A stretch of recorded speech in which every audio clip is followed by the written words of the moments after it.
Hi everyone, this is Gunjan and I welcome you all to this YouTube channel.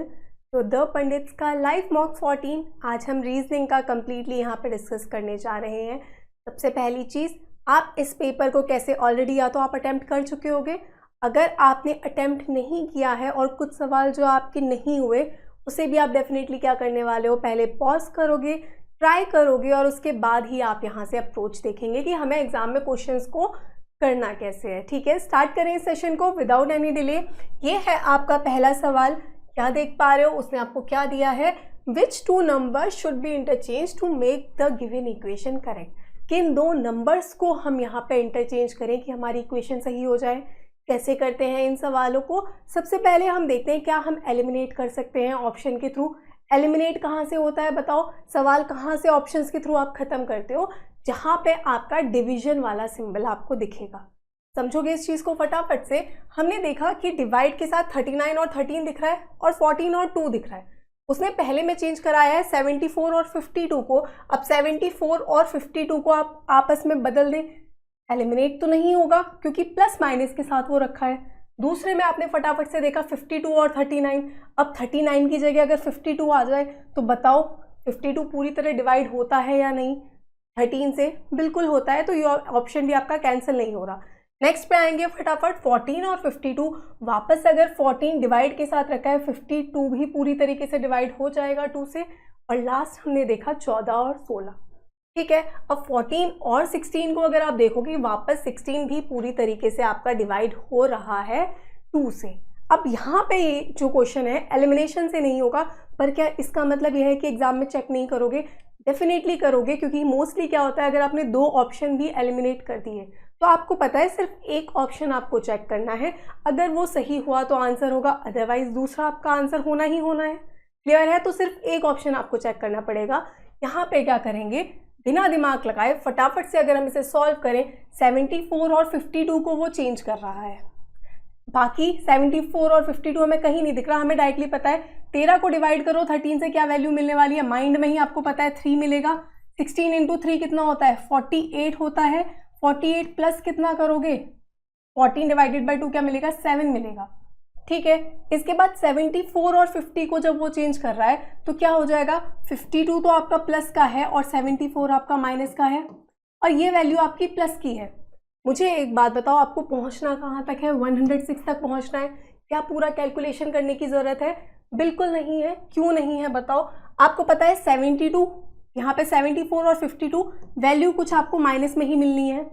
फिर आपको पता है यहाँ पे 48 और 7 को प्लस करोगे तो कितना मिलेगा, 55 मिलेगा। 106 तक तो नहीं पहुँच सकते क्योंकि 55 में से भी कुछ माइनस करना है, तो बस इसे आगे पूरा चेक करने की हमें ज़रूरत नहीं है। नेक्स्ट हम चेक करें, अगर 52 और 39 को चेंज किया गया है, यहाँ पे आ जाएगा 52 और यहाँ पे आना है आपका 39। यही चीज़ तो चेंज की है उसने, तो 13 इंटू 4 होता है 52 और 6 पता है ये वैल्यू क्या मिल जाएगी, 4 मिल जाएगी। 16 इंटू 4 कितना होता है, 64 होता है। प्लस कितना करोगे, 7 करोगे। हमें पता है यहाँ पे -39 हो रहा है, तो कितनी वैल्यू मिलेगी, 74 -39 करोगे तो कितना प्लस का मिल जाएगा आपको, अगेन 14 -9 करोगे वैल्यू मिलेगी 5। 6 - 3 हो गया आपका 3, प्लस करोगे से क्या मिलने वाला है आपको, 5 + 4 हो गया आपका 9, 9 + 7 कितना हो गया, 16 हो गया। बचा एक, 6 + 4 कितना हो गया, 10 हो गया। 106 हमें यहाँ पे मिल गया। So he is the right answer. Clear है ये बात? बढ़े अगले सवाल की तरफ।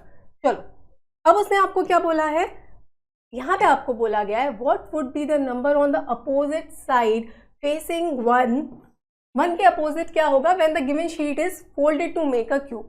अब बताओ सिर्फ क्यूब का कंसेप्ट कितना है, आपने अगर बेसिक सेशंस देख रखे हैं, अगर आपको कंसेप्ट्स पता हैं तो बताओ, जब ये आपको इस फॉर्म में दिया होता है, हमें पता है 1 के अपोजिट क्या आएगा, 6 आएगा। 4 के अपोजिट क्या बोलता, एक प्लेस छोड़ के हमें पता है क्या दिख रहा है, 2 आएगा। और 5 के अपोजिट 3 आएगा। उसने बस 1 के अपोजिट आपसे पूछा था, क्या मिलेगा, 6 मिलेगा। C is the right answer. 2 second का सवाल है ये, अगले सवाल पे पढ़ते हैं। उसने बोला है, किसका क्वेश्चन है, सबसे पहले एनालॉजी का क्वेश्चन है। कितना आप जानते हैं कि नंबर एनालॉजी की ही सबसे ज़्यादा पैटर्न्स बने हैं। जब बात होती है एनालॉजी में, सबसे ज़्यादा नंबर एनालॉजी के हमने क्वेश्चंस देखे थे। तो यहाँ पे आप क्या देख पा रहे हो, यहाँ पे उसने बोला है 9 रिलेटेड है आपका 702 से। 3 रिलेटेड है आपका 18 से, तो बताओ 6 किससे रिलेटेड होगा। जब ऐसे सवाल हमें देखने के लिए मिलते हैं, हमें क्या समझनी है चीज़, अच्छा 9 से हमें 702 तक पहुंचना है। जब हमें 702 तक पहुंचना है तो स्क्वायर से तो नहीं पहुंच पाओगे, स्क्वायर से वैल्यू कहाँ मिलेगी। 9 का स्क्वायर कितना होता है, 81 होता है, बट 9 का क्यूब कितना होता है हमें पता है, 9 का क्यूब होता है 729। वैल्यू कुछ आसपास दिख रही है, बिल्कुल दिख रही है, पर वैल्यू छोटी है। कितना माइनस करोगे इसमें से, 29 माइनस 2 कितना हो गया, 27 हो गया। 729 माइनस 27 दिख रहा है। सेम चीज़ अगर हम 3 के थ्रू जाएं, हमें पता है हमने फर्स्ट केस में क्यूब देखा, इसीलिए बोलते हैं छोटे नंबर से कभी डिकोड करने की कोशिश ना करें आप चीज़ों को, क्योंकि यहाँ पे बहुत सारे लॉजिक लगते हैं। अच्छा 3 का स्क्वायर 9 होता है, स्क्वायर इंटू 2 दिखाई दे रहा है, 3 इंटू 6 दिखाई दे रहा है, ठीक है, या फिर बोलो 3 इंटू 7 माइनस 3 दिखाई दे रहा है। इसलिए हमेशा जब हम लॉजिक पता करते हैं तो बड़े नंबर के थ्रू जाते हैं जहाँ पे हमें वैल्यू बड़ी दिख रही है। अगर हम अब यहाँ पे क्यूब के थ्रू जाएंगे तो बताओ 3 का क्यूब कितना होता है, 27 होता है, पर हमें वैल्यू दिख कितनी रही है, 18 दिख रही है। कितना माइनस किया गया है, 9 किया गया है। अब बताओ यहाँ से कुछ पता कर पा रहे हो क्या, आपको पता है ये क्या है, ये है आपका 9 क्यूब, और ये वैल्यू क्या है आपकी 9 इंटू 3 है। सेम चीज़ अगर आपने देखी, ये क्या था आपका 3 क्यूब था, और ये क्या है 3 इंटू 3 है। क्या लॉजिक फॉलो हुआ है, अगर पहला नंबर आपका a है तो उसका क्यूब करके -3 टाइम्स पहले वाले नंबर को कर दोगे। यहाँ पे उसने बोला था बताओ 6 किससे रिलेटेड होगा, तो बताओ किससे होगा, 6 का क्यूब सभी को पता है क्या होता है, 216 होता है, माइनस कितना करोगे, 6 इंटू 3 कितना होता है, 18 होता है। अब आपने डायरेक्टली आपको पता है, अच्छा 216 माइनस 16 करोगे तो 200 हो गया, और -2 कर लो, क्या मिलेगा 198 मिलेगा। किस में दिख रहा है, बी में दिख रहा है, B is the right answer. आते हैं अपने अगले सवाल की तरफ। क्या देख पा रहे हैं हम यहाँ पे, 12 6 36, फिर हमने देखा 18 3 27। उसने क्या बोला है आपसे, select the set in which the numbers are related in the same way. मतलब जो 2 सवाल में आपका लॉजिक लगा है वही लॉजिक आपका ऑप्शंस में लगना चाहिए। क्लियर। तो यहाँ पे अगर आप ध्यान दें तो हमें दिख रहा है, अच्छा 12 6 36, अगर हम 12 इंटू 6 करें तो हमें वैल्यू कितनी मिलेगी बताओ, 12 इंटू 6 होता है 72, पर तीसरा नंबर तो हमें 36 दिख रहा है, 36 दिख रहा है, 36 72 का आधा ही तो होता है। क्या ये सेम चीज़ आपकी आगे चेक हो रही है। वापस अगर आप देखो 18 इंटू 3 कितना होता है, 54 होता है, इसको मल्टीप्लाई करके आपको 54 मिलेगा। अब बताओ 54 किसका आधा होता है, वापस 27 का आधा ही तो होता है, सॉरी 54 का आधा ही तो होता है 27, बिल्कुल होता है। तो क्या लॉजिक फॉलो हुआ है, अगर पहला नंबर आपका ए है दूसरा बी है तो दोनों को मल्टीप्लाई करके डिवाइड कर दो 2 से, या फिर उसका आधा करोगे तो आपको अपना तीसरा नंबर मिल जाएगा। फटाफट से हम क्या करेंगे, ऑप्शंस के थ्रू आएंगे। हमें पता है 20 इंटू 2 करेंगे क्या मिलेगा, 40 मिलेगा, और 40 का आधा बिल्कुल 20 है, आगे चेक करने की ज़रूरत नहीं है, एग्जामिनर ने आपको ए से ही आंसर दे दिया, ठीक है। तो अब बाकी चेक करने की जरूरत नहीं है, क्योंकि ऑड वन आउट का क्वेश्चन नहीं था, भिन्न का क्वेश्चन नहीं था, एनालॉजी का क्वेश्चन था। अब यहाँ पे क्या बोला है उसने, माइकोलॉजी रिलेटेड है फंगाई से, तो उसने बोला है बताओ पेडोलॉजी किससे रिलेटेड होगा, ठीक है।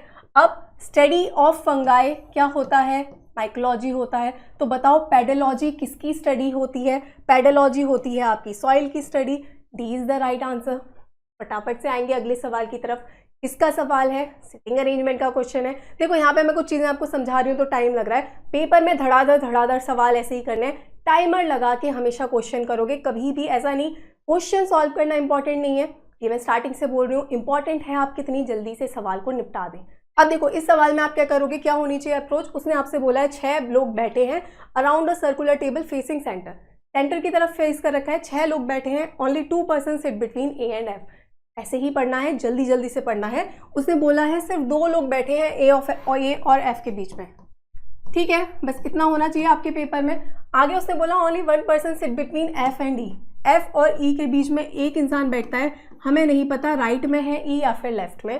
फिर उसने बोला है C sits to the immediate left of D, C immediate left में बैठता है किसके, डी के, ऐसे ही दिखाओगे क्योंकि डायरेक्शन पता है आपको। C is not immediate neighbour of A, अब उसने बोला सी नेबर नहीं है, सी और ए साथ में नहीं बैठते।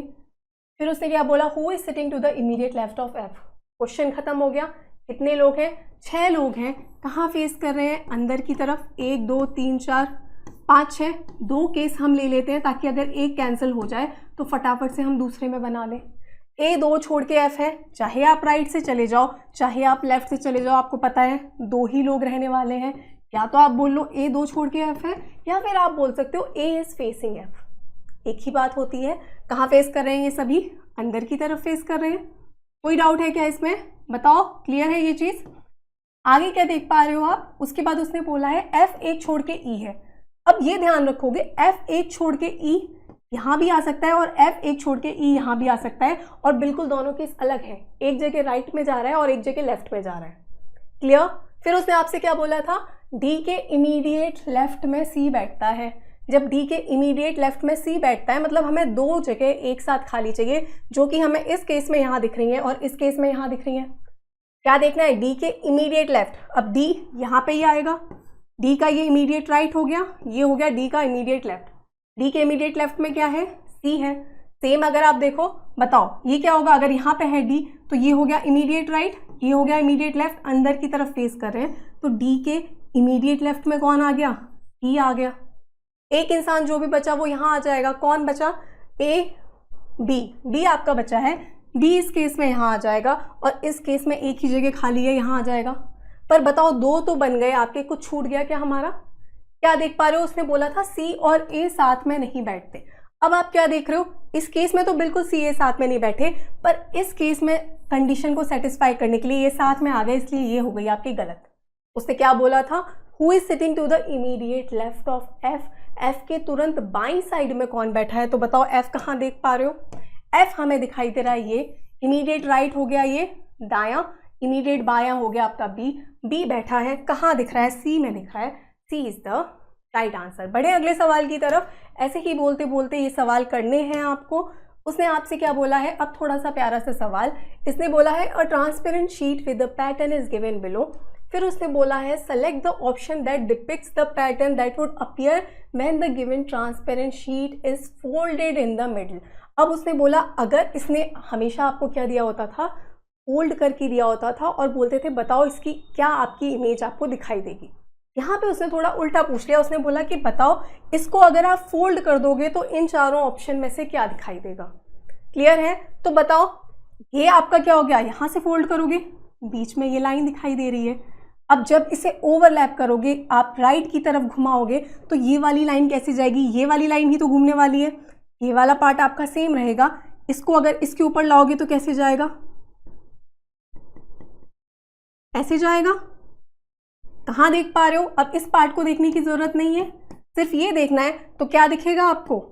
ये लाइन कुछ ऐसी दिखाई देगी। ठीक है, तो किस में देख पा रहे हो? ए में दोनों एक डायरेक्शन में जा रहे हैं, बी में हमें बिल्कुल क्लियरली ये चीज दिखाई दे रही है, सी में देखो वापस उल्टा, और डी में इस एरो को वो ऊपर की तरफ ले गया है जो कि नहीं होगा। क्लियर है? बढ़े अपने अगले सवाल की तरफ। देखो किसका क्वेश्चन है आपका? कोडिंग डिकोडिंग का क्वेश्चन है। क्या पता होना चाहिए आपको? जल्दी से बताओ क्या होती है आपकी x की पोजीशन वैल्यू? 24 आंसर आया होगा, आई होप दैट। फिर उसके बाद यहाँ पे उसने क्या बोल रखा है ना, सर्टेन कोड लैंग्वेज, मैप का कोड दे रखा है। पोजीशन वैल्यूज अगर आपको याद है तो कुछ प्लस माइनस मल्टीप्लिकेशन अपोजिट यही सब होता है इसमें। फिर आपने देखा रॉट का कोड दे रखा है, सेक का कोड उसने आपसे पूछ लिया। क्या करोगे आप बताओ? हमने सबसे पहले देखा, अच्छा मैप का कोड दे रखा है, मैप को नंबर की फॉर्म में दे रखा है। अब m की पोजीशन वैल्यू कितनी होती है? 13 होती है। a की पोजीशन वैल्यू कितनी होती है? 1 होती है। p की पोजीशन वैल्यू होती है 16। ये बात हो रही है हमारी मैप की। पर इसे अगर आप जोड़ोगे क्या मिलेगा? अगेन 13 प्लस 1 करोगे मिलेगा 14। 14 प्लस 6 हो गया कितना? 20 प्लस 10 हो गया 30। 30 दिख रहा है, पर हमें वैल्यू कितनी दिख रही थी? 101 दिख रही थी। मतलब आप इंटू भी प्लस माइनस करके कुछ करो तो पास में नहीं पहुंच पा रहे।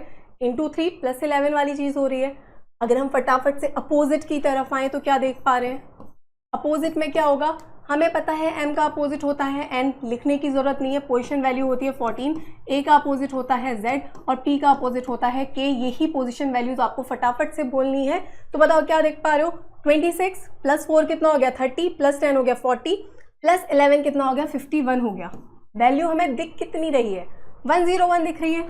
इंटू 2 करोगे तो आसपास पहुंच पा रहे हो। क्या मिलता? 102 मिलता, मतलब -1 इंटू 2 -1 हमें दिखा। फटाफट से हमें क्या करना है, फटाफट से हमें अपने रॉड के कोड के साथ चेक करना है। तो वापस बताओ, सिर्फ पेपर पे आपका कितना होना चाहिए। आर का अपोजिट क्या होता है, आई होता है, पोजीशन वैल्यू होती है 9। ओ का अपोजिट होता है एल, टी का अपोजिट होता है जी। अब वापस बताओ, 12 + 9 कितना हो गया, 21, 21 + 7 कितना हो गया, 28, और 28 इंटू 2 करोगे, क्या वैल्यू मिलेगी आपको, बिल्कुल आपको वैल्यू मिलेगी 56। पर हमें वैल्यू दिख कितनी रही है, 55 दिख रही है, वापस -1 हुआ है। क्या लॉजिक लगा है, अपोजिट की पोजीशन वैल्यूज को ऐड किया गया है, मल्टीप्लाई किया गया है 2 से और -1 किया गया है। यहाँ पे अब आप देख पा रहे हो 3, 6, 5, 7 यूनिट डिजिट अलग है। हमें किससे मतलब है, सिर्फ यूनिट डिजिट वाली पोजीशन वैल्यू से मतलब है, ठीक है। तो हम सिर्फ कितना कर रहे होंगे, अच्छा सेक की बात हो रही है, एस का अपोजिट क्या होता है, एच होता है, ई का अपोजिट होता है वी, और हमें पता है सी का अपोजिट होता है एक्स, जिसकी पोजीशन वैल्यू होती है 24। हमें सिर्फ यूनिट डिजिट देखनी है, तो हम क्या देखेंगे, 8 + 2 हो गया 10, 10 + 4 हो गया 14, मतलब यूनिट डिजिट क्या होगी, 4 होगी। क्या करना है उसके बाद, इंटू 2 -1, यही तो करना है। इंटू 2 -1 करोगे क्या मिलेगा, 4 इंटू 2 करोगे 8, -1 करोगे 7। हमें यूनिट डिजिट 7 दिखनी चाहिए, जो कि हमें दिख रही है डी में। D is the right answer. इस तरीके से क्वेश्चंस को आपको खत्म करना है जब आप लॉजिक पता कर लेते हैं। तो अगले सवाल की तरफ आते हैं। इसे करना है हमें डिक्शनरी ऑर्डर में अरेंज।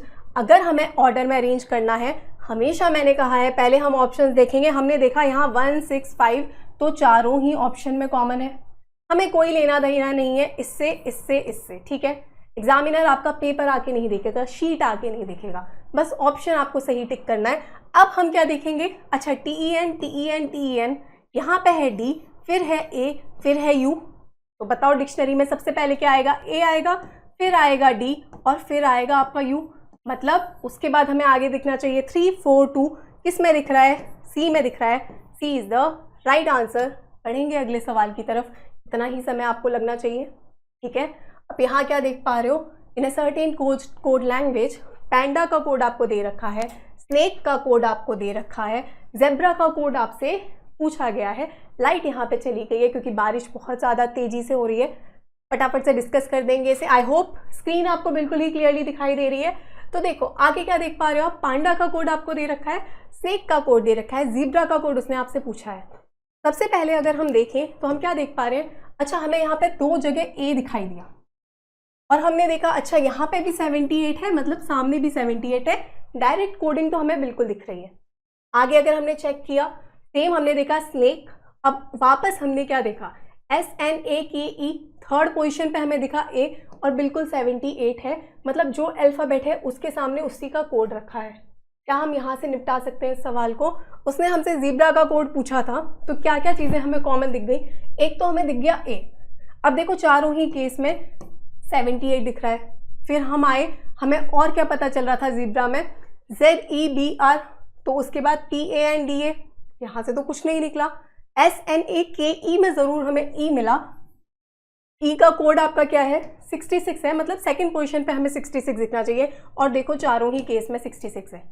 एग्जामिनर बोल रहा है भैया ऐसे नहीं, बताओ क्या लॉजिक लगा है। तो बता देंगे, कोई बात नहीं, हमें कौन सा पोजीशन वैल्यूज नहीं आती। तो बताओ, आपने देखा अच्छा पी की पोजीशन वैल्यू क्या होती है, 16 होती है। यहाँ पे हमें दिख रहा है 33 इंटू 2 + 1, पर ए की पोजीशन वैल्यू तो 1 होती है, इंटू 2 + 1 तो हमें नहीं दिखाई दे रहा। सेम एन की पोजीशन वैल्यू 14 थी, इंटू 2 + 1 यहाँ भी नहीं दिखाई दिया। अपोजिट पे आ जाते हैं, शायद वहाँ से कुछ पता चले। तो बताओ पी का अपोजिट क्या होता है, के होता है। के की पोजीशन वैल्यू 11 होती है, पर हमें दिख क्या रहा है, 33 दिख रहा है, मतलब इंटू 3 दिखाई दे रहा है। आगे चेक किया, ए का अपोजिट होता है जेड, पोजीशन वैल्यू होती है 26, 26 इंटू 3 करोगे, 25 इंटू 3 कितना होता है 75, प्लस 3 करोगे बिल्कुल आपको 78 मिलेगा।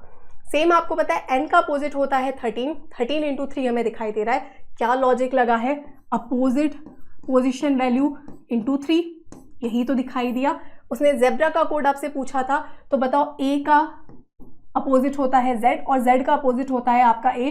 पोजीशन वैल्यू होती है 1, 1 इंटू 3 होना चाहिए, स्टार्ट होगा 3 से। अगेन देखो वो सिर्फ चाहता था कि भैया आप लॉजिक पता कर लीजिए, पूरे हमें आपसे मल्टीप्लिकेशन नहीं कराना। तो वापस D is the right answer. बढ़ेंगे अगले सवाल की तरफ। देखो अब वापस किसका क्वेश्चन है, ये ऑड वन आउट का क्वेश्चन है आपका। उसने बोला है 3 में तो एक ही लॉजिक लग रहा है, पर एक में लॉजिक अलग लग रहा है और वही आपको बताना है। ठीक है, तो हमने क्या देखा, f की पोजीशन वैल्यू कितनी होती है 6, यहाँ पे हमें 12 दिख रहा है, +6 हुआ है। आगे गए R18 X24 वापस +6 हुआ, M13 S19 वापस कितना हुआ, +6 हुआ, और आगे गए 9 और 15 यहाँ पे वापस +6 हुआ, मतलब आगे का भी लॉजिक पता करना पड़ेगा।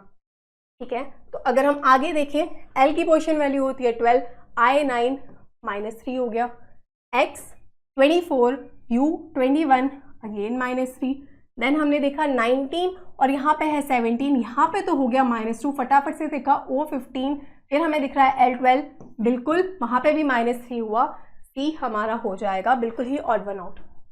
ठीक है, अगला सवाल वापस किसका क्वेश्चन है, कोडिंग डिकोडिंग का क्वेश्चन है। कौन सा वाला टाइप है बताओ ये, उसने आपसे बोला है what is the code for nice, nice का कोड बताना है। अब क्या देख पा रहे हो, hot branded milk, nice hot day, day and night, nice एक ही जगह दिख रहा है। हमें सिर्फ क्या देखना है, इससे हमें मतलब है, हमें पता है सिर्फ नाइस एक जगह आ रहा है और हॉट डे ऊपर नीचे आ रखे हैं।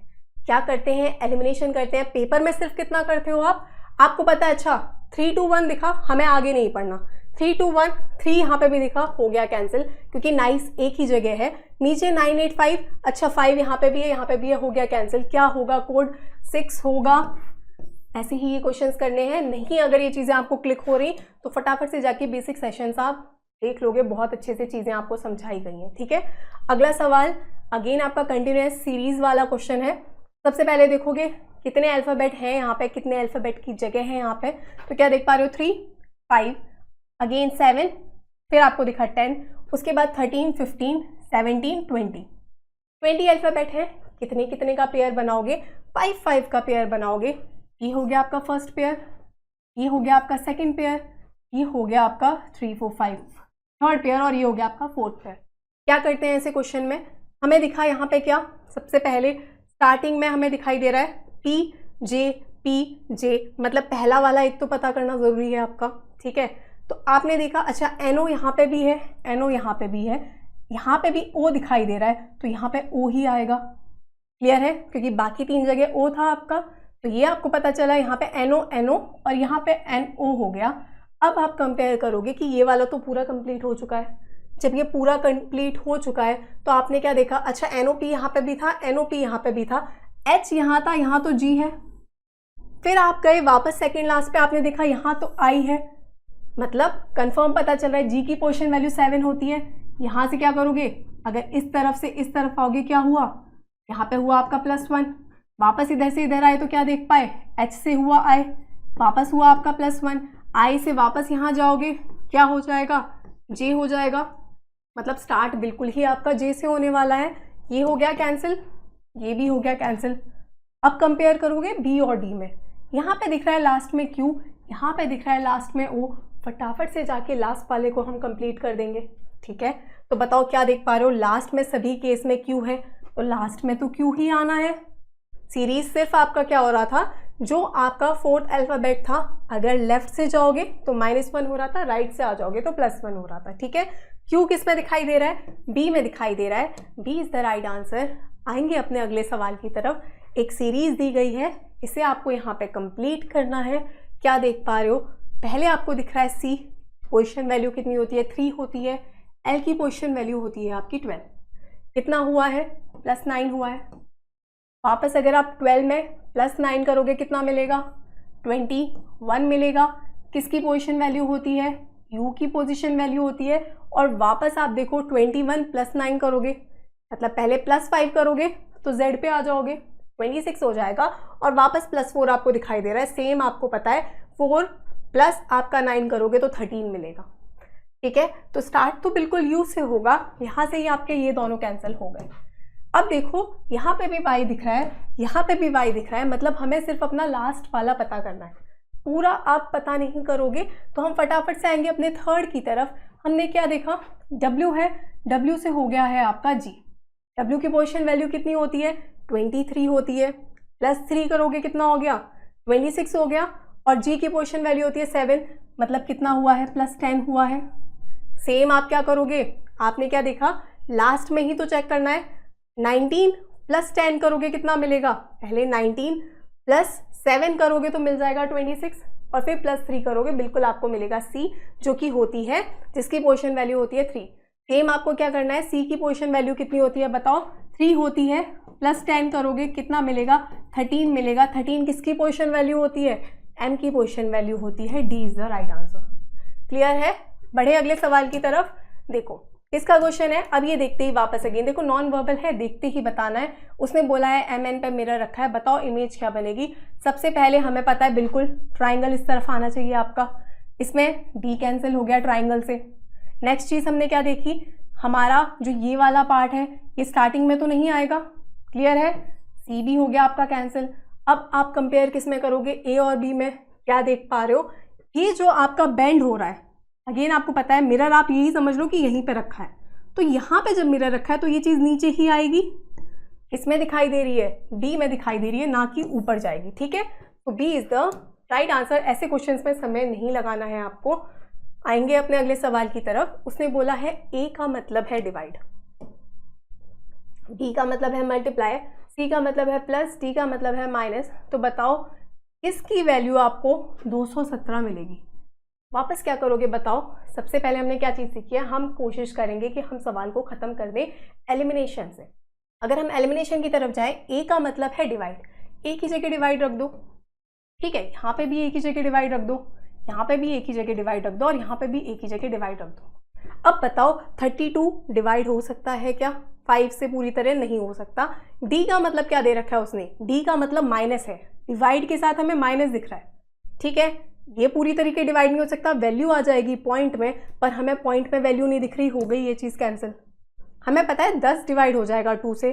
फिर हमने क्या देखा, 2 डिवाइडेड बाई 62, वापस वैल्यू पॉइंट में आएगी, क्या साथ में मल्टीप्लाई है, नहीं, C का मतलब प्लस है, मतलब यहाँ पे प्लस हो रहा है, ये भी हो गया कैंसिल क्योंकि वैल्यू पॉइंट में आ रही है। अब यही चीज़ मैं आपको बोल रही थी, अब क्या करना है, आप A को चेक करोगे, अगर वो सही आंसर आया तो वो आंसर है, अगर वो सही आंसर नहीं आया तो D को चेक नहीं करना, D तो आंसर है ही। ठीक है, तो यहाँ से ये चीज़ कंफर्म होती है कि अब बस आपको एक ऑप्शन चेक करना है। D का मतलब उसने क्या दे रखा है आपको, माइनस दे रखा है, B का मतलब दे रखा है मल्टीप्लाई, फिर उसके बाद C का मतलब उसने आपको दे रखा है प्लस। ठीक है, तो बताओ 10 को डिवाइड करोगे 2 से, वैल्यू मिलेगी आपको 5, 5 इंटू 5 करोगे, साथ में है क्या मिलेगा, 25 मिलेगा।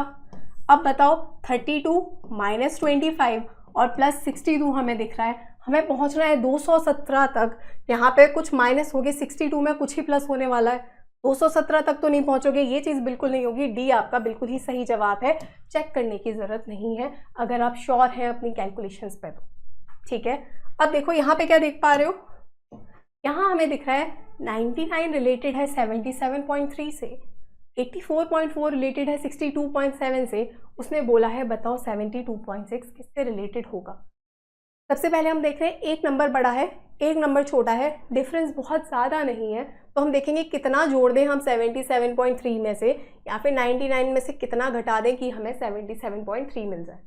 ठीक है, तो यहाँ अगर आप देखोगे 77.3, सबसे पहले दूसरा नंबर 99 दिख रहा है, तो क्या करोगे, पहले से हमें क्या करना है, अपना कंप्लीटली पॉइंट को हटाना है, तो 0.7 जोड़ दो पहले, कितना हो गया 78 हो गया। अब डिफरेंस देख लो कितना है, प्लस 21 दिखाई दे रहा है, 78 प्लस 20 करोगे मिलेगा 98 और प्लस 1 तो 21.7 जोड़ोगे बिल्कुल आपको 99 मिलेगा। सेकेंड आपने चेक किया 84.4 और 62.7, तो वापस देखो 62.7 है। ठीक है, वापस आपको सामने क्या दिखाई दे रहा है नंबर 84.4, वापस अगर आप इसमें 21.7 जोड़ोगे तो क्या मिलेगा, 0.7 प्लस 0.7 कितना हो गया 1.4, अगेन 0.4 हो गया, 1 यहाँ पे 2 प्लस 2 कितना हो गया 4 और 6 प्लस 2 बिल्कुल 8 है। क्या किया गया है 21.7 को जोड़ा गया है। सेम चीज़ उसने बोला है कि बताओ 72.6 किससे रिलेटेड होगा, तो क्या करना है आपको 72.6 में से घटाना है कितना 21.7, क्या मिलेगा वापस आपको पता है 0.6 माइनस, अब देखो या तो आप डायरेक्टली पॉइंट में माइनस कर लो, अगर आपको इसमें हल्का सा कन्फ्यूजन होता है तो आप इसे इतना मान सकते हो 726 में से आप माइनस कर दो 217 को, क्या वैल्यू मिलेगी? 16 माइनस 7 करोगे मिलेगा 9, अगेन 1 माइनस 1 करोगे मिलेगा 0, और 7 माइनस 2 करोगे मिलेगा 5। बस याद क्या रखना है, अगेन एक प्लेस छोड़ के आपको डेसिमल लगाना है, ठीक है। 50.9 कहाँ दिख रहा है? बी दिख रहा है। अगर डेसिमल से घबराहट है तो बस इतना ध्यान रखोगे कि यहाँ पे दोनों में इंटू 10 हुआ था। अगर आपको दिखाई देता कि यहाँ पे एक जगह होता 72.6 और एक जगह होता 21, तो इंटू 10 करते तो एक तो 726 होता और एक 210 होता। बस इतना ध्यान रखोगे, ठीक है। दोनों नंबर को आप या तो इंटू 10 इंटू 100 करोगे डेसिमल के अकॉर्डिंग, अपनी चॉइस अपनी नीड के हिसाब से, ठीक है। अगला सवाल देखो, क्या देख पा रहे हो? कोटेड ब्लड रिलेशन का ये क्वेश्चन है आपका। वापस कैसे करोगे? बोलते बोलते हम इन सवालों को करते हैं। मल्टीप्लाई का मतलब है आपका हस्बैंड, डिवाइड का मतलब है आपका सिस्टर, फिर उसने बोला है प्लस का मतलब है आपका ब्रदर, और माइनस का मतलब है आपका मदर, ठीक है। अगेन हमने देखा ए बी मतलब लेफ्ट से राइट ही जा रहे हैं। बस क्या करोगे, सी से बनाना स्टार्ट करोगे। सी के बाद है डिवाइड का मतलब है सिस्टर, सी बहन है। सी किसकी बहन है? सी बी की बहन है। बी के बाद हमें दिख रहा है माइनस का मतलब है माँ, बी माँ है। किसकी माँ है? ई की माँ है। ई के बाद दिख रहा है प्लस का मतलब है ब्रदर, ई भाई है। ई किसका भाई है? ई ए का भाई है। उसके बाद दिख रहा है हमें मल्टीप्लाई का मतलब है हस्बैंड, ए पति है। ए किसका पति है? ए एफ का पति है। फिर हमें दिख रहा है माइनस का मतलब है मदर, एफ माँ है। किसकी माँ है? डी की माँ है। उसने बोला है then which of the following statement is not correct. 4 option आपको दिए हैं, बोला है बताओ इसमें से कौन सा कथन सही नहीं है। D is the daughter of B, D बेटी है बी की। बताओ क्या डी बी की बेटी है? डी बिल्कुल भी बी की बेटी नहीं है, और यही हो गया आपका गलत। डी किसकी बेटी है? ए और एफ की बेटी है। इवन यहाँ पे डी का जेंडर भी नहीं पता। अगर वो बोलता डी बेटी है ए की, तो भी वो चीज़ आपकी क्या हो जाती, कैन नॉट बी डिटरमाइन हो जाती, कि हम नहीं बोल सकते, बेटा भी तो हो सकता है। क्लियर? तो यहाँ पे ये चीज़ बिल्कुल गलत हो गई। ए इज द राइट आंसर। अगले सवाल की तरफ आएंगे। क्या बोला है कि भाई ये किसी में छुपा हुआ है। 4 ऑप्शन आपको दिख रहे हैं, बताओ जल्दी से कि ये आपको कहाँ छुपा हुआ दिखाई दे रहा है। क्लियरली कहाँ देख पा रहे हो? यहाँ पे हमें बिल्कुल यही फिगर छुपा हुआ दिखाई दे रहा है। C is the right answer. इसमें कुछ समझाने जैसा नहीं है। अगले सवाल की तरफ आएंगे। उसने वापस आपसे क्या बोला? The position of how many letters will remain unchange. कितने लेटर्स, कितने अल्फाबेट्स की पोजिशन चेंज नहीं होगी अगर if each of the letter in the word dictionary is arranged in a alphabetical order. उसने बोला कि बताओ डिक्शनरी में हमें क्या दिख रहा है? डिक्शनरी में कितने जो आपके अल्फ़ाबेट हैं वो अपनी ही जगह पर रहेंगे अगर हम इसे अल्फ़ाबेटिक ऑर्डर में अरेंज कर दें। ऐसे क्वेश्चन में, ताकि आपको कॉम्प्लिकेशन ना हो, आप फटाफट से क्या चीज़ करो। आपको पता है डी की पोजीशन वैल्यू 4 होती है, फटाफट से पोजीशन वैल्यू लिख लो 4। जब आपका जो वर्ड होता है वो बड़ा होता है, लिख लो, ताकि कई बार क्या होता है हम एक आध अल्फ़ाबेट स्किप कर देते हैं या फिर रिपीटिशन में कन्फ्यूजन हो जाता है, ठीक है। नंबर के साथ वो चीज़ नहीं होती। हमें क्या दिख रहा है? 4, 9, 3, 20, फिर हमें दिख रहा है 9, फिर हमें दिख रहा है 15, फिर हमें दिख रहा है 14, फिर हमें दिखाई दे रहा है 1, फिर दिख रहा है 18। अब बताओ Z तो नहीं है ना? ये तो पता है कि Y तो Y की जगह पे ही आएगा। अल्फ़ाबेटिक अरेंज कर रहे हो, Z है नहीं, Y तो बिल्कुल Y की जगह पे आने वाला है। इसके बाद क्या देख पा रहे हो? सबसे पहले क्या आएगा? हमें दिखाई दे रहा है 1 आएगा, सबसे पहले 1 आएगा। 1 के बाद क्या आएगा? हमें दिख रहा है 3, और फिर हमें दिख रहा है 4। यहाँ पे आएगा 3, यहाँ पे आएगा 4। देन क्या देख पा रहे हो? 2 9 दिखाई दे रहे हैं, यही तो है, 2 9 दिखाई दिए। फिर 14, 15, 18, 20, ठीक है। 14, 15, 18, 20। अब वहाँ पे ये नंबर आप नहीं लिखोगे, ये आप जब नंबर बोलते जाओगे तो ऊपर कैंसिल करते जाओगे। अच्छा 1 तो नहीं हो रहा रिपीट, फिर आपने देखा 3 नहीं हो रहा रिपीट, 4 नहीं हो रहा रिपीट, क्योंकि पोजीशन वैल्यूज आपको याद है। आपने देखा टी की तो 20 होती है, यहाँ पे 9 आएगा, ये 9 है, बिल्कुल यहाँ पे 9 दिख रहा है। फिर ये नंबर लिखने नहीं है, ये आप बोलते बोलते चेक करते जाओगे, ठीक है। ये मैंने आपको दिखाने के लिए लिखे हैं। फिर आपको दिख रहा है 14 नहीं, 15 नहीं, 18 नहीं, 20 नहीं होती आर की पोजीशन वैल्यू। कितने सिर्फ सेम पोजीशन पे आए? 2। कहाँ दिख रहा है हमें? ए में दिख रहा है, A is the right answer. बढ़ेंगे अगले सवाल की तरफ। लेबर का कोड उसने आपको दे रखा है, गेन का कोड उसने आपको दे रखा है, अर्नड का कोड आपसे पूछा गया है। वापस आपका बताओ किसका क्वेश्चन है? कोडिंग डिकोडिंग का ये सवाल है आपका। कैसे करोगे इस सवाल को? अगेन लेबर हमारे शीट पे सिर्फ कितना होना चाहिए? एल की पोजीशन वैल्यू होती है 12, A1, फिर हमें दिखाई दे रहा है B2, देन हमें दिखाई दे रहा है 15, 21, 18। दिखाई दे रहा है या नहीं? ये नंबर दिखाई दे रहे हैं या नहीं बताओ आपको। फिर हमें देखना चाहिए x की पोजीशन वैल्यू होती है 24, फिर हमें दिखाई दे रहा है 26, फिर हमें दिखाई दे रहा है 19, 5, 3 और 13। अब मुझे बताओ कुछ चीज़ें क्लियर दिखाई दे रही हैं क्या? 12 दिख रहा है, 13 दिख रहा है, +1 हुआ है, 1 दिखाई दे रहा है, 3 दिखाई दे रहा है, +2 हुआ है, 2 दिखाई दे रहा है, 5 दिखाई दे रहा है, +3 हुआ है, देन +4, उसके बाद हमें दिखाई दे रहा है +5 और यहाँ पे हमें दिखाई दे रहा है +6। क्रॉस में +1, +2, +3 इस ऑर्डर में चीज़ें दिखाई दे रही हैं। अर्नड का कोड उसने आपसे पूछा था, हम इसे थोड़ा सा क्या करेंगे? ऑप्शंस के थ्रू जाके ख़त्म कर देंगे। पूरा +1, 2, 3, 4, 5, 6 नहीं करेंगे। हमें पता है सबसे पहले क्रॉस में +1 हुआ है, ई है, +1 करोगे क्या मिलेगा? एफ मिलेगा। एंड होना चाहिए एफ से, ये चीज़ हो गई कैंसिल। कितने अल्फ़ाबेट हैं? 6 है। हमें पता है डी की पोजीशन वैल्यू होती है 4, +6 करोगे 10 मिलेगा। जे की पोजीशन वैल्यू है, ये भी हो गया कैंसिल। अब कंपेयर कर लो क्या करना है। यहाँ दिख रहा है यू, यहाँ पे दिखाई दे रहा है वी, तो क्या करोगे? थर्ड वाले पे आओगे। थर्ड क्या है? आर है। 18 में कितना जोड़ना है? 3 जोड़ना है। कितना मिलेगा? 21 मिलेगा। किसकी पोजीशन वैल्यू है? क्यू की पोजीशन वैल्यू है। B is the right answer. अगला सवाल आपका, उसने बोला है आज 5 जुलाई है। Today on 5th July it is Tuesday. 5 जुलाई को ट्यूसडे है, तो बताओ 27 तारीख को क्या होगा? क्या करोगे? सेम मंथ की बात हुई है, 27 तारीख को क्या होगा उसने पूछा है, तो क्या करोगे? 27 -5 करोगे, क्या मिलेगा? 22। हमें पता है हर 7 दिन बाद आपका सेम ही डे होता है, तो क्या करोगे? अगर 22 को डिवाइड करोगे 7 से, क्या मिलेगा? 21 मिलेगा। 7 मतलब 21 वाला जो दिन होगा उस दिन तो हमारा ट्यूसडे होने वाला है। बचा कितना? 1। रिमाइंडर कितना बचा? 1। मतलब क्या होने वाला है? ट्यूसडे +1 कर लो, क्या मिलेगा? ट्यूसडे का अगला दिन क्या होता है? वेडनेसडे होता है।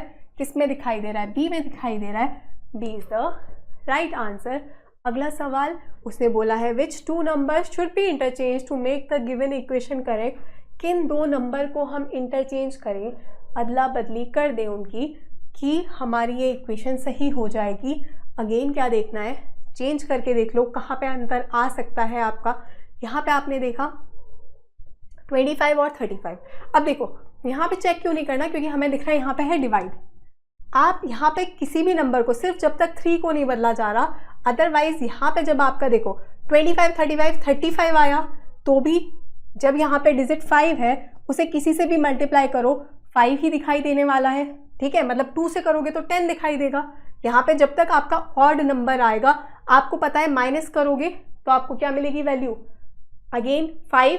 अगर देखो मैं क्या समझाना चाह रही हूँ आपको, यहाँ पे 5 है तो आपको इतना कंफर्म पता है कि यहाँ पे जब भी आपका नंबर को आप मल्टीप्लाई करोगे तो आपको वैल्यू यहाँ पे 5 ही दिखाई देगी।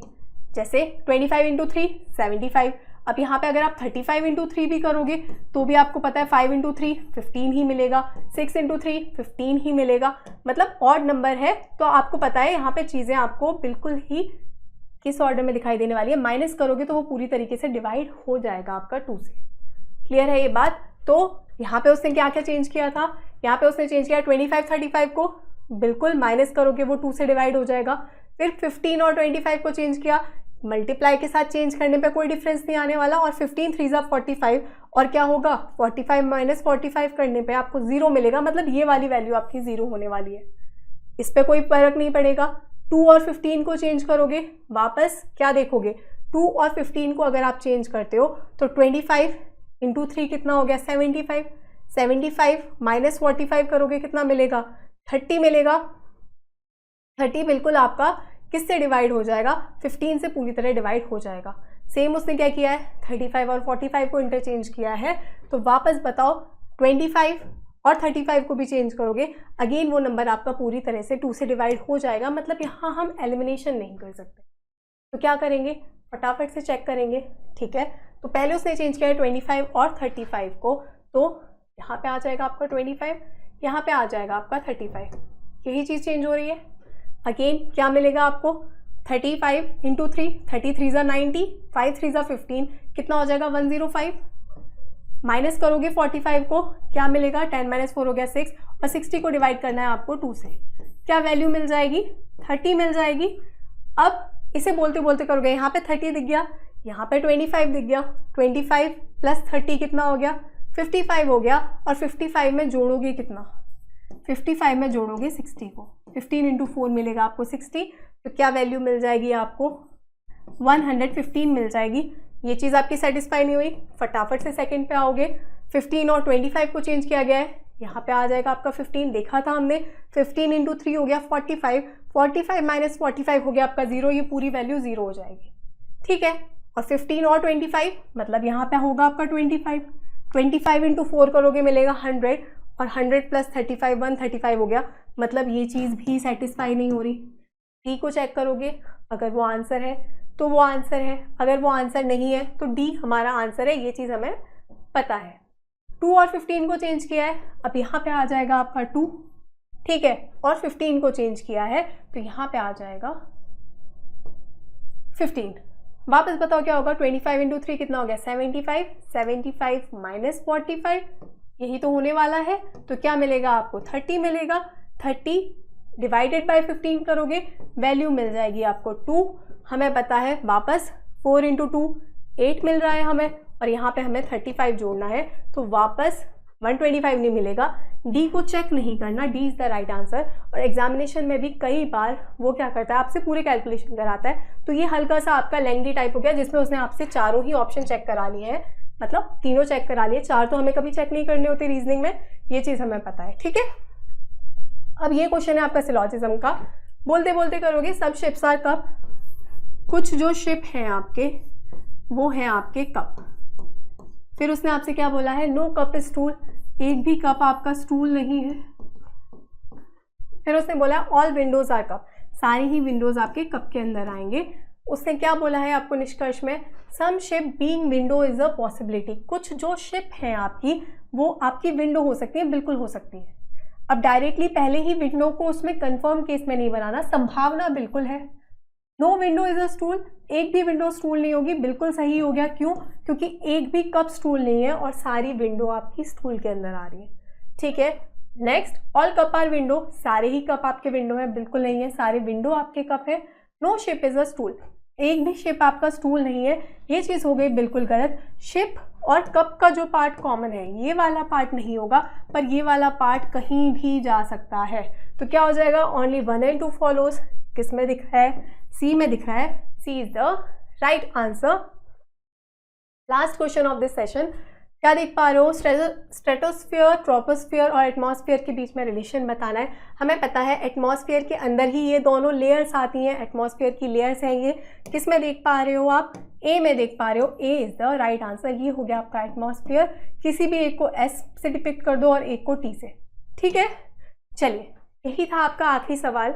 सारे सवाल हम यहाँ पे डिस्कस कर चुके हैं। सॉरी थोड़ा सा लाइट इशू हो गया, बट यहाँ पे थोड़ा सा बारिश हो रही है तो लाइट की दिक्कत चल रही है, बट क्योंकि आपकी बाकी चीज़ें कम्प्लीटली विजिबल थी इसलिए हम इस सेशन को यहाँ पे ही ख़त्म करते हैं। अब मिलेंगे आपसे अगले सेशन में, till then bye bye, take care everyone. Hello everyone, सभी को नमस्कार। मैं अवधेश दीक्षित आप सभी का स्वागत करता हूँ इस यूट्यूब चैनल पर। कैसे हैं आप सब, तैयारी बढ़िया से चल रही है, तो मॉक टेस्ट वगैरह दे रहे हो। तो द पंडित्स का जो वीकली मॉक टेस्ट होता है हम उसे आज डिस्कस करेंगे, कंप्लीटली फ्री ऑफ कॉस्ट होता है। ये लाइव मॉक 14 है, सबसे रिलेवेंट मॉक्स में से ये एक है। ठीक है, रिलेवेंट मॉक्स आपको करने हैं। बाकी इस मॉक में मैंने देखा कि 2 क्वेश्चंस जो हैं उसमें काफ़ी सारे स्टूडेंट्स अटके हैं, उसका परसेंटेज करेक्ट काफ़ी कम था, वो हम आराम से डिटेल में डिस्कस करेंगे। बाकी सारी मेरे हिसाब से काफ़ी आसान थे। ये मॉक टेस्ट आपका सैटरडे और संडे को लाइव होता है, इसके बारे में आपको अपने टेलीग्राम चैनल पर इंफॉर्मेशन दे दी जाती है। बिना विलंब के सवालों पर आ जाते हैं। मेन क्या है ना, आपको रिपीटेड सवाल टिप्स पर होने चाहिए। जैसे ये कह रहा है रमन की जो सैलरी है 40% कम है, किससे, सुमन की सैलरी से। तो क्या पूछ रहा हो कि सुमन की सैलरी कितनी ज़्यादा है, क्या करेंगे सीधे 40% का मतलब क्या होता है 2/5। तो 2 कम है, यानी 5 से सैलरी कितनी हो गई 3। अब 3 से वापस 5 पे जाना है तो ये 2 बढ़ा देना है, तो 2/3 यानी कि 66.66% या अप्रोक्सीमेटली 66.67 भी कह सकता था। आगे क्या कह रहा है, एरिया रेक्टेंगल का इतना है, लंबाई इतनी है, पेरीमीटर बताओ, यानी दिस इनटू में breadth is equal to this होगा। यानी अगर मैं 4320 को डिवाइड कर दूं 72 से तो मेरे पास चौड़ाई आ जाएगी, फिर चौड़ाई को लंबाई में जोड़ के डबल कर देंगे। अब इसको काटना है, तो काटना है तो 12 से पूरा कट रहा है क्या, 12 छिके 72, 12 दूनी 24, 12 तिया 36, 36 के बाद बता 72, तो 12 छिके 72 और ये 0, 6 से गया ये 60 टाइम्स, यानी 60 प्लस 72 कितना हो गया, लंबाई प्लस चौड़ाई, 6 और 6 12 और 1 13, ये L प्लस भी आया है। पेरीमीटर के लिए ट्वाइस करना पड़ेगा, तो 13 का डबल 26, 2 का डबल 4, खत्म। नेक्स्ट कह रहा है a father is presently 4 times his daughters as. अब आप यहाँ पर वो चैप्टर देखते जाना जो मैं आपको डिटेल्ड रिवीजन बैच में करा चुका हूँ कि क्या वो छूट रहे हैं। कह रहे फादर की जो एज है वो डॉटर की एज का प्रेजेंट में 4 टाइम्स है, ठीक है। और कह रहा है कि आफ्टर 16 ईयर यानी प्लस 16 ईयर्स के बाद ही will be twice as old as her, तो ये ट्वाइस हो गया। अंतर हम सबसे पहले देखते हैं, ये अंतर कितना है 3, ये अंतर कितना है 1, तो 3 और 1 कैल्शियम 3, यानी इसको 3 से मल्टीप्लाई कर देंगे।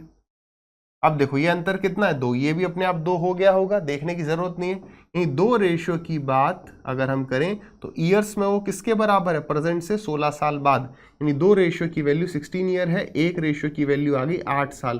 पूछ क्या रहा है, पूछ रहा है बताइए डॉटर की एज क्या होगी 2 साल के बाद, तो डॉटर की प्रेजेंट एज निकाल लो और उसमें 2 जोड़ दो, 1 रेशियो की वैल्यू 8, 1 इंटू में 8, 8 प्लस 2 10, यानी option number B is correct. Next देखिए कह रहा है x माइनस वाई की वैल्यू 19 है, xy की वैल्यू 51 है, इसकी वैल्यू बताओ। गलती से भी क्या नहीं करना है कि वैल्यू पुट करने की कोशिश करें क्योंकि ये फॉर्मूला बेस्ड सवाल है। A cube minus b cube बराबर होता है x minus Y multiplied by X square plus Y square plus X Y, है ना। यानी x प्लस वाई की वैल्यू कितनी है 19, तो 19 इंटू में जो भी इसकी वैल्यू होगी वो हमारा आंसर होगा।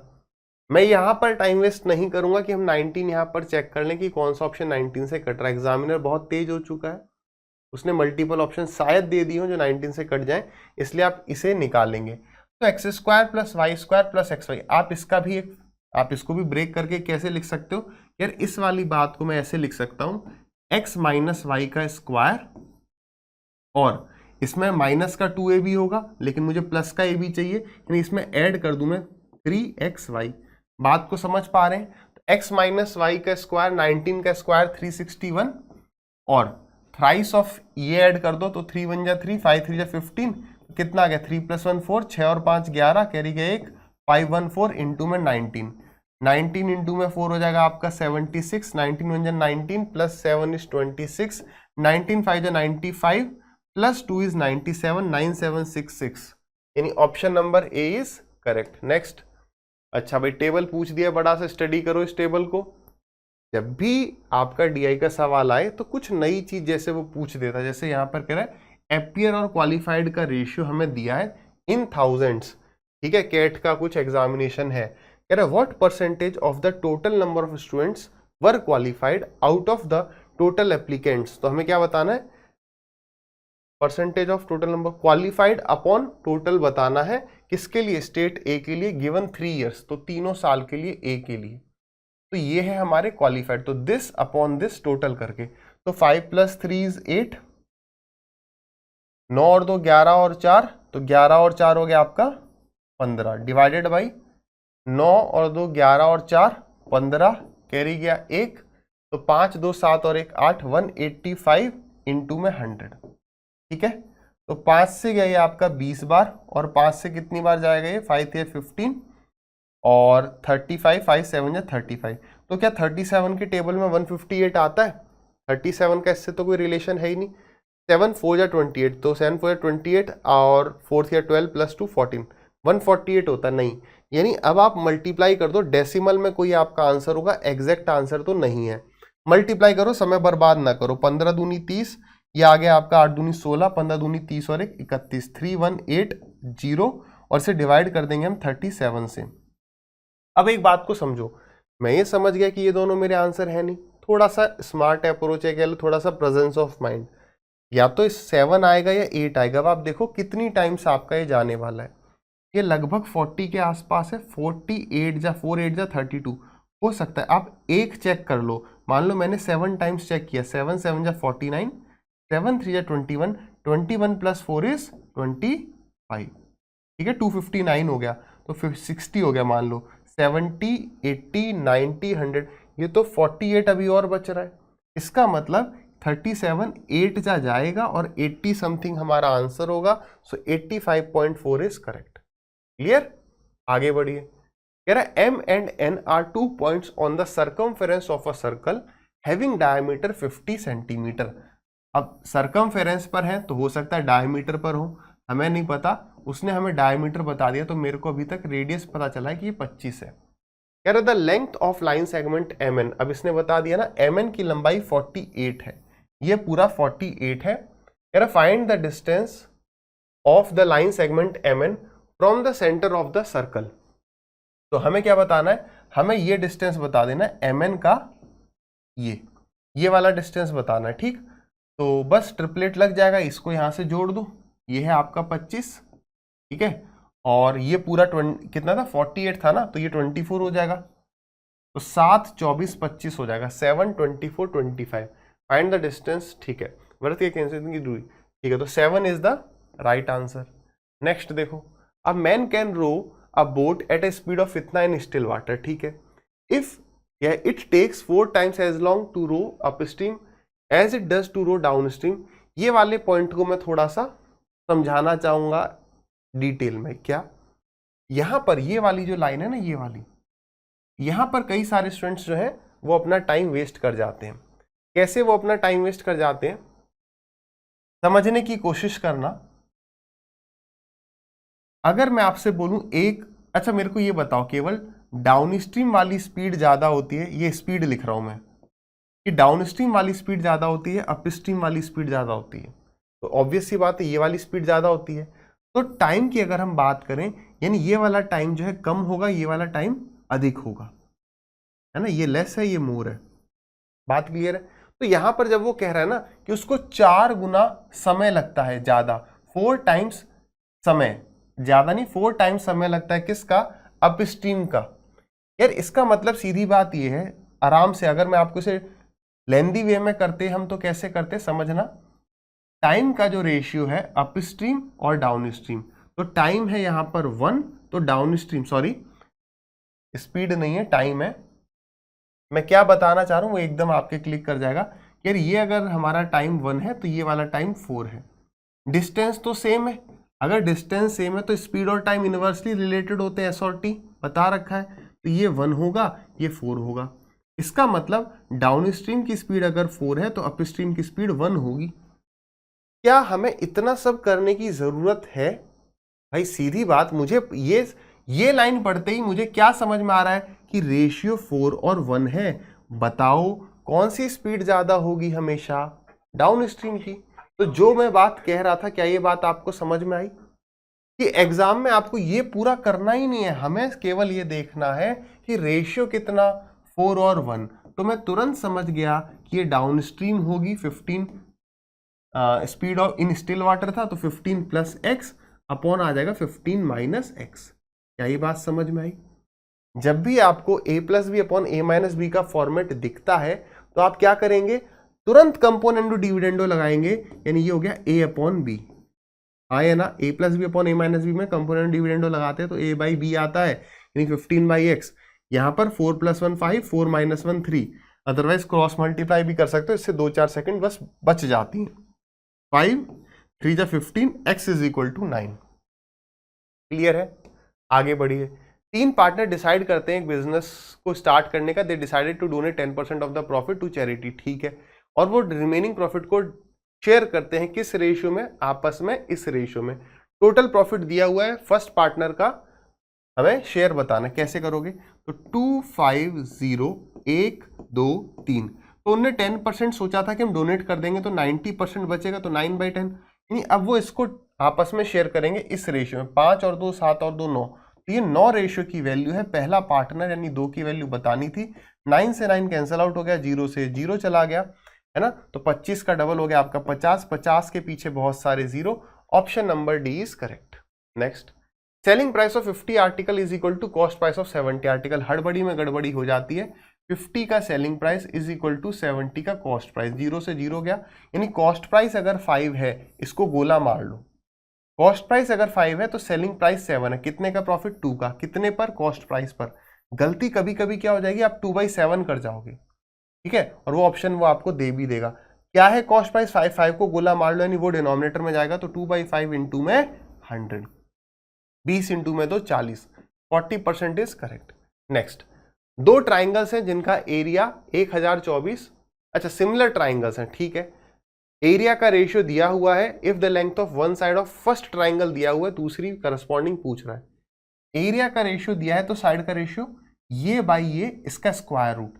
अब 1024 कंपाउंड इंटरेस्ट में काफी हमने ये चीज की है, अपॉन 1600, यानी ये आपस में कटेंगे। पहले जितना काट सकते हो काटो, और उसके बाद हम रूट ले लेंगे, वो साइड का रेशियो आ जाएगा। तो 8 से ये कट रहा है, 8 या 24 ये भी कट रहा है। 8 1 जा 8, बचा यहाँ पर 22, 8 दूनी 16, फिर बचा आपका 64, और 8 8 जा 64, और 8 से गया ये आपका 200 टाइम्स, 4 से गया ये आपका 32 टाइम्स, और 4 से गया ये 50 टाइम्स, फिर 2 से गया ये आपका 16 टाइम्स, 2 से गया ये 25 बार, है ना। मैं लिखते जा रहा हूँ, यही करना चाहिए था। इसका ले लेंगे हम रूट, तो रूट आ जाएगा यानी 4/5।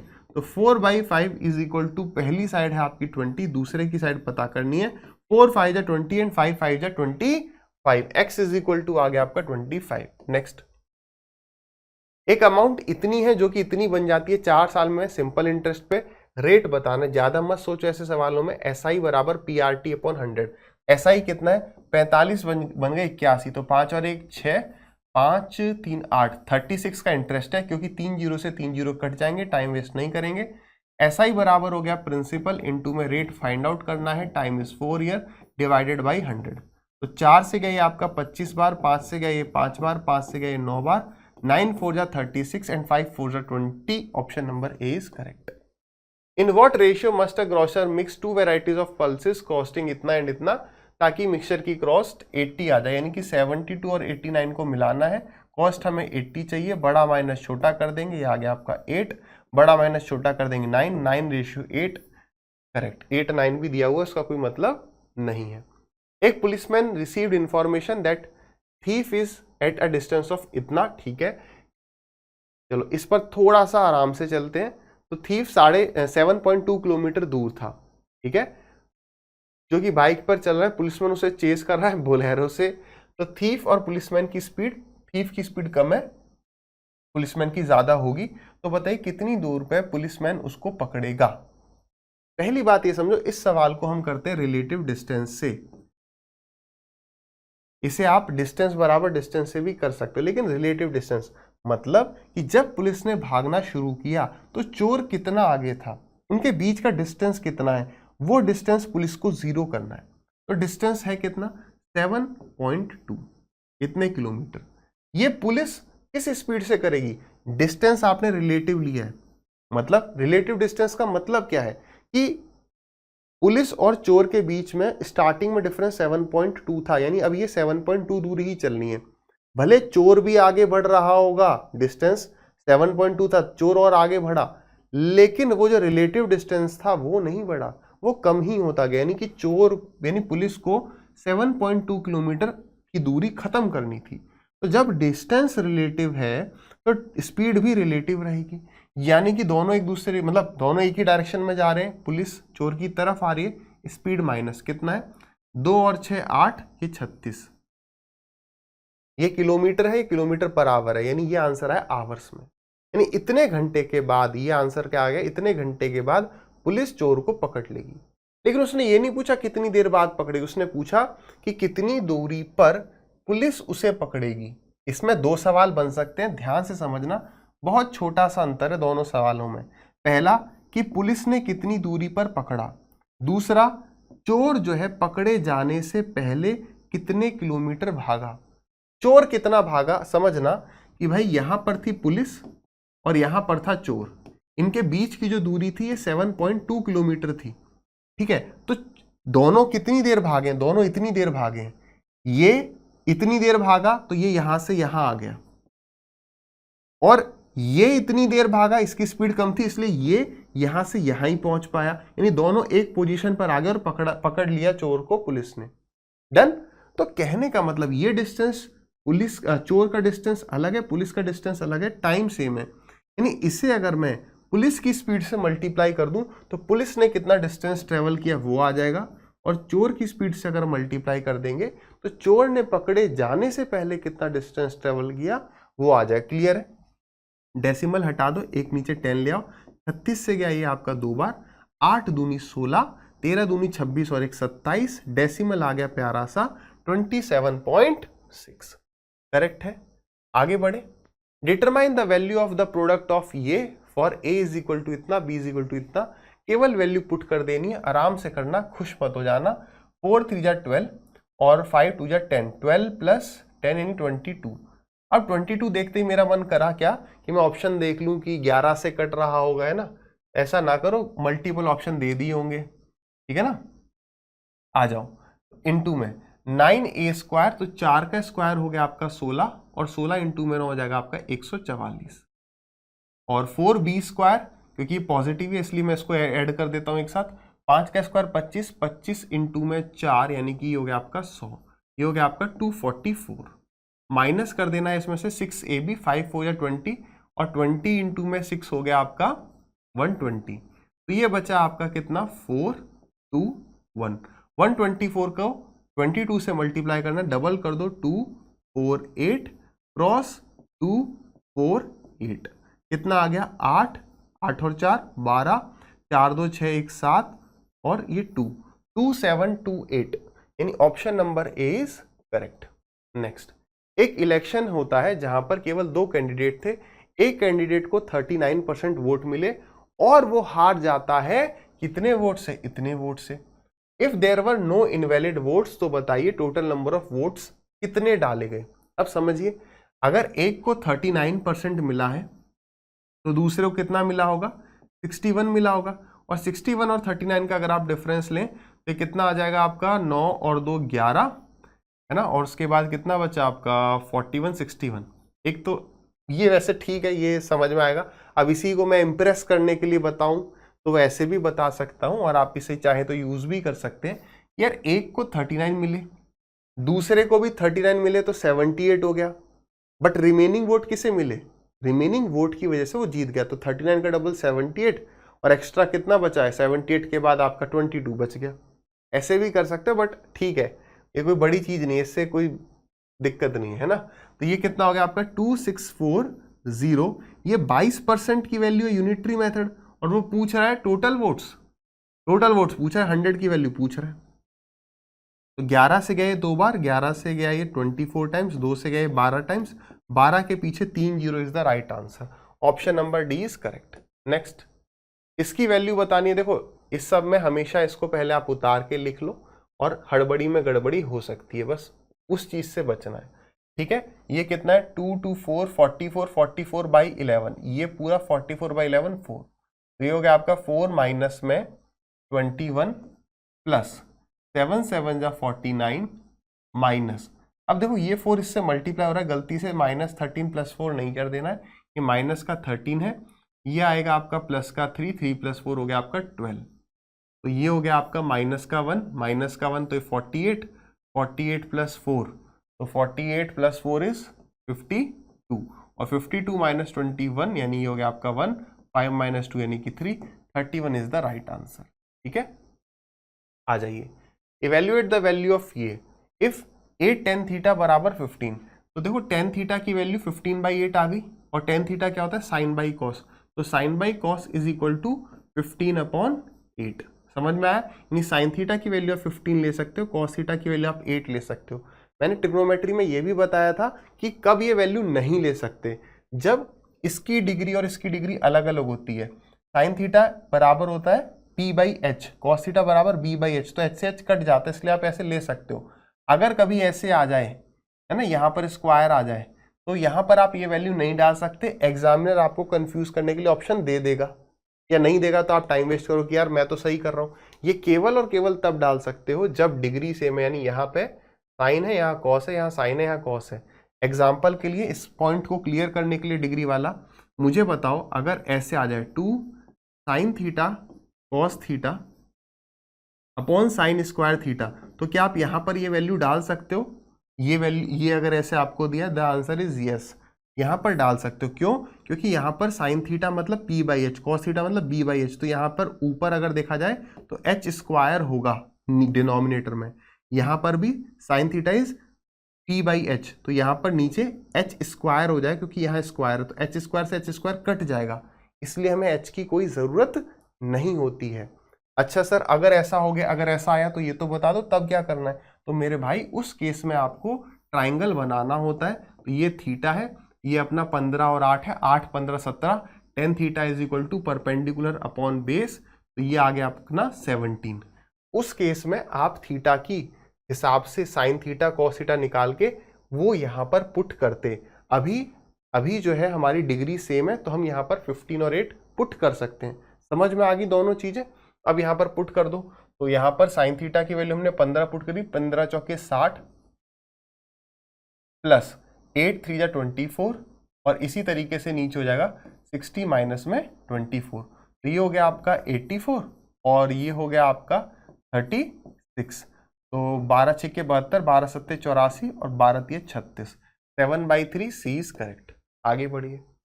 सर्कुलर रेस, इस रेस की वीडियो जो है आपको प्रोबेबली आज शाम तक 101% मिल जाएगी। बहुत एफर्ट्स के साथ रेस की वीडियो बनाई गई है ना, क्या क्या पूछा गया है, क्या क्या पूछा जा सकता है, पूरी डेप्थ में बताया गया। मेरे हिसाब से वो देखने के बाद आपको कहीं से रेस का सवाल आ जाए आपका अटकेगा नहीं और आपको कहीं और से पढ़ने की ज़रूरत नहीं पड़ेगी। ठीक है, तो वो देख लेना, है ना। अभी क्या टाइम हो रहा है? 4 बज रहे हैं, तो लगभग 7 बजे तक वो आ जाएगी। ठीक है, इन अ सर्कुलर रेस 1600 मीटर की रेस है। ए और बी स्टार्ट करते हैं इस स्पीड से इन द सेम डायरेक्शन। किस डायरेक्शन में जा रहे हैं? वो सेम डायरेक्शन में जा रहे हैं। At the same time from the same point, after how many seconds will they meet for the first time at starting point.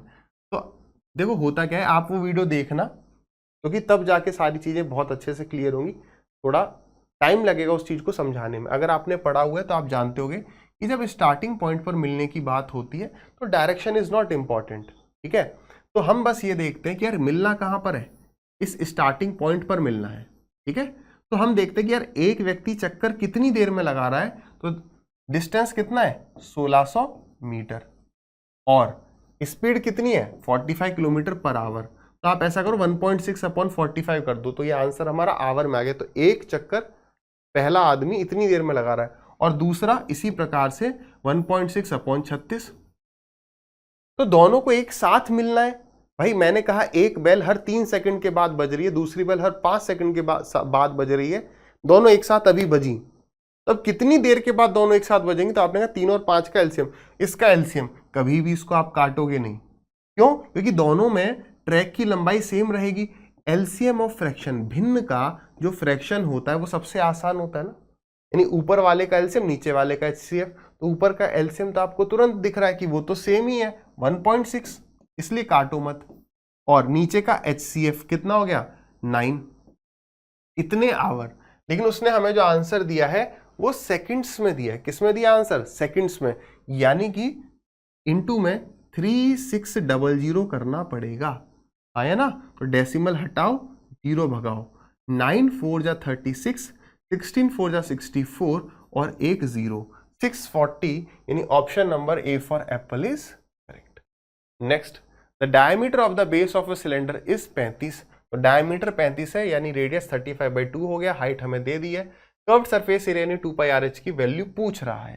तो 2 इंटू में पाई इंटू में r 35/2 इंटू में h यानी कि 50।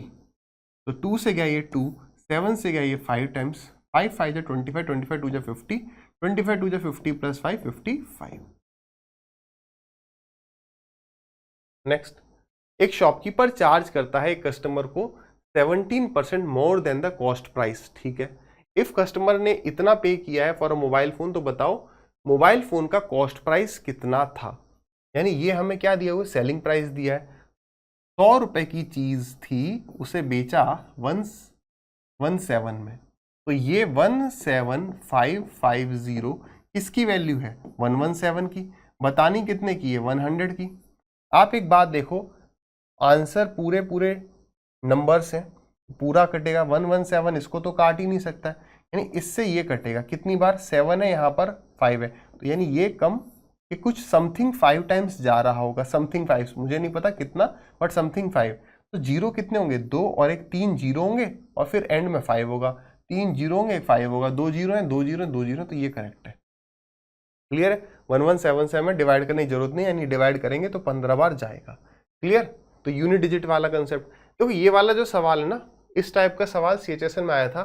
सेम वैल्यूज हैं, डिफरेंट है, मुझे पता नहीं है, बट आ गया एक बार। मेरे हिसाब से नहीं आना चाहिए आगे भी। गलती से किसी एग्जामिनर ने सिलेबस देखा नहीं और सवाल को डाल दिया। ये हमारा ट्रिग्नोमेट्री का इनवर्स फंक्शन है, -1 है ना, पावर -1। हमारे में ट्रिग्नोमेट्रिक फंक्शंस हैं, तो ये आना नहीं चाहिए। अब आ गया है, एक बार देख लेते हैं। थोड़ा सा लेंदी सवाल है ना। अगर हमें यहाँ पर पता है कि आंसर क्या है, तब ये सवाल जल्दी हो जाएगा, अदरवाइज इस सवाल में बहुत समय लग सकता है। मैं आपको समझाऊंगा ऐसा क्यों है ना, क्यों समय लग सकता है। अभी मुझे पता हो कि भाई इसका आंसर ये है, तो मैं आपको cos x + y का फॉर्मूला लगवाऊंगा। इसमें पता होना इज इंपॉर्टेंट, ध्यान से समझना मेरी बात। इनवर्स का मतलब क्या होता है? जैसे यहां पर लिखा है sin की पावर -1 5/13 प्लस साइन इनवर्स 21/29 ये दिया है। देखो पहले तो हम इनवर्स को समझते हैं। इनवर्स का मतलब क्या है? 1/that। अब जैसे मैंने कहा कि sin 30 degree is equal to 1/2 होता है। अब मैं इसे कह सकता हूं, अब मैं साइन थीटा को वहां पे ले जाऊं, तो ये क्या हो गया? 30 degree is equal to 1/sin 1/2, और 1/sin को क्या लिख सकते हैं? साइन की पावर -1, और यानी कि मैं कह सकता हूं sine inverse 1/2 is equal to 30 degree. बात समझ में आ गई? ठीक है। उसी तरीके से तो यहां पर ये क्या आता है? ये angle sine inverse value is equal to angle. तो मैं ये मान लेता हूं कि ये वाला जो एंगल है ये x है, और ये वाला जो एंगल है ये एंगल y है। तो एंगल है तो यानी ट्राइंगल भी होगा, तो ये हो गया एक एंगल x।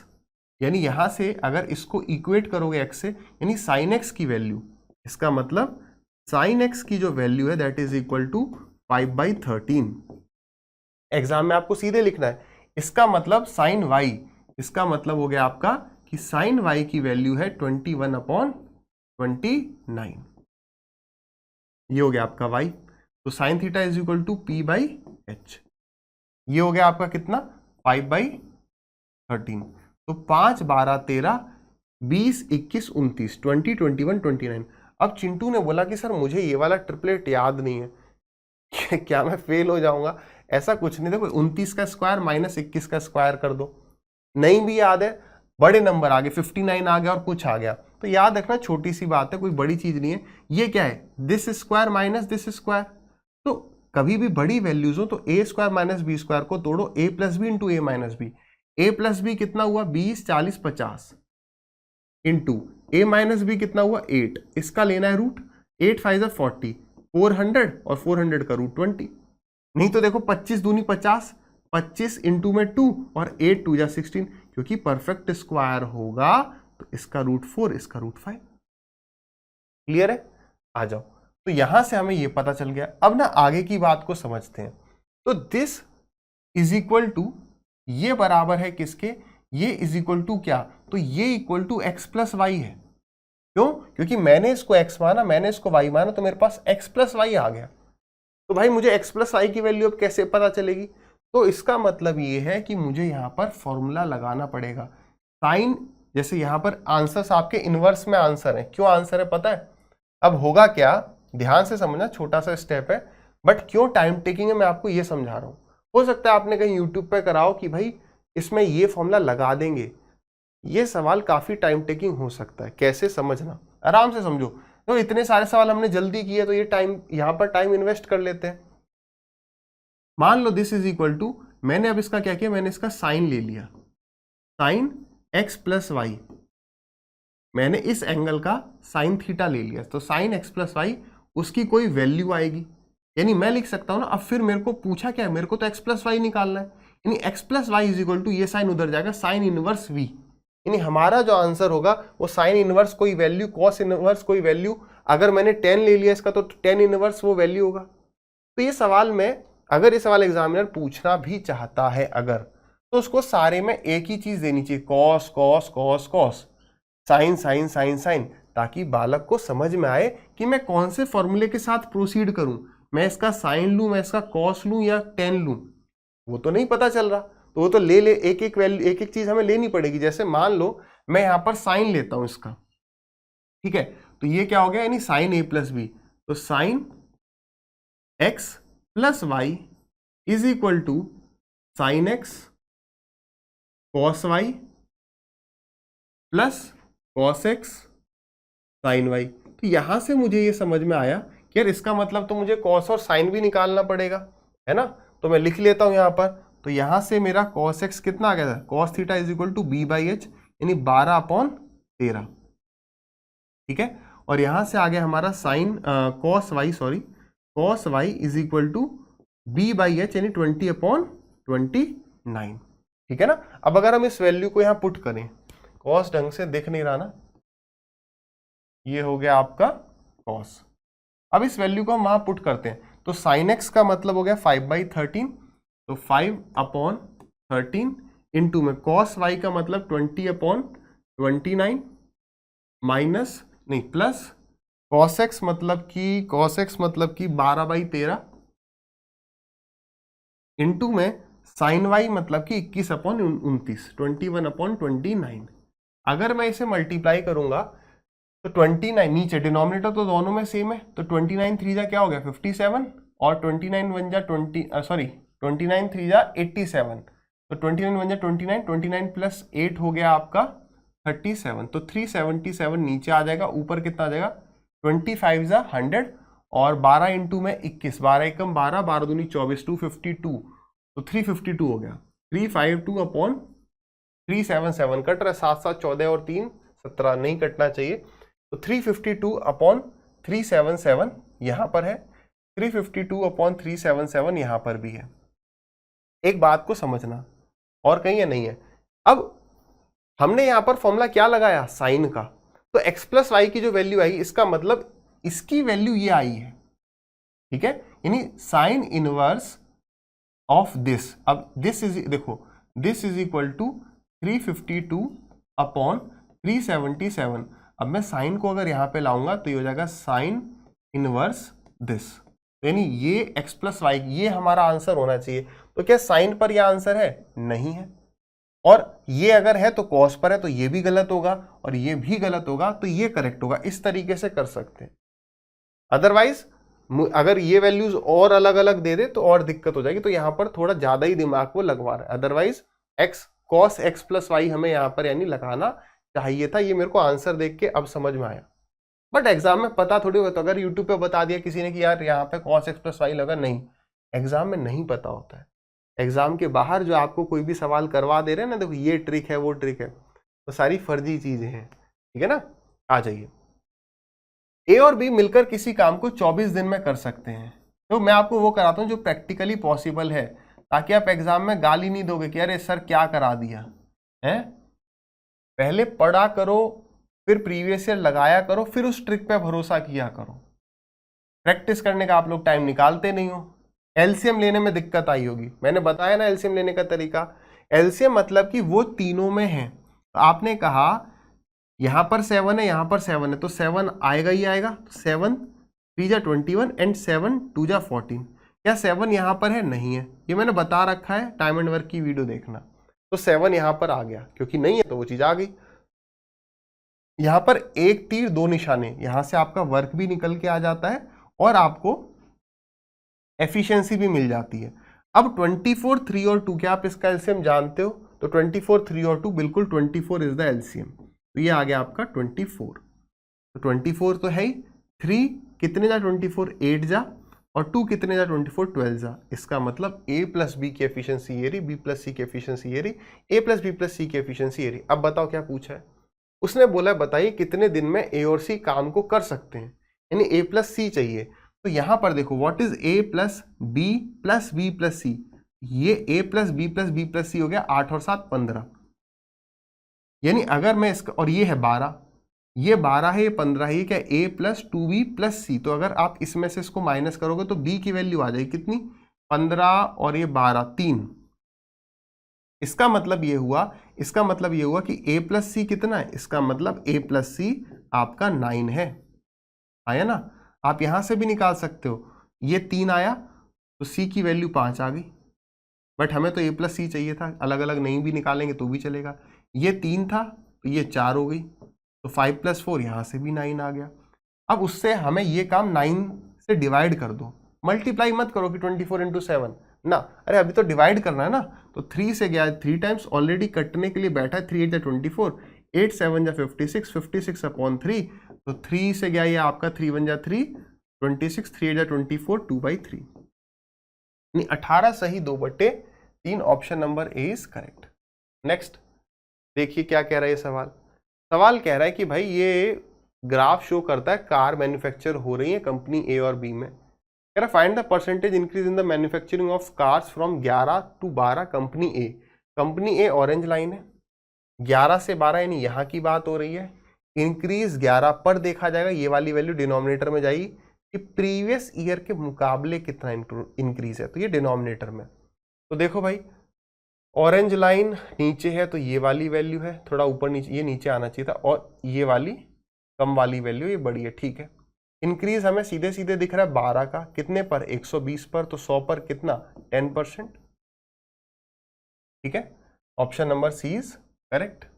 नेक्स्ट पर बढ़िए, कह रहे जब किसी एक इंटीजर n को हम डिवाइड करते हैं 19 से तो रिमाइंडर 5 आता है, तो रिमाइंडर क्या आएगा जब 11 टाइम्स ऑफ n को हम डिवाइड करेंगे, सेम नंबर ही वो आपको हमेशा देगा। तो प्रॉपर्टी क्या है कि भाई n को डिवाइड कर रहा हूं तो रिमाइंडर 5 आ रहा है, तो अगर मैं इसको 5 टाइम्स कर दूंगा तो रिमाइंडर आ जाएगा 5 इंटू में, मैंने क्या बोला, मैं खुद ही भूल गया मैंने क्या बोला, when the integer n is divided by 19, जब मैंने 19 से n को डिवाइड किया तो 5 रिमाइंडर आया, तो मैं इसको अगर x टाइम्स करूंगा तो मेरा रिमाइंडर भी x टाइम्स हो जाएगा। तो यानी मैंने इसको 11 टाइम्स किया है तो मेरा रिमाइंडर भी 11 टाइम्स हो गया, ये मेरा आंसर है।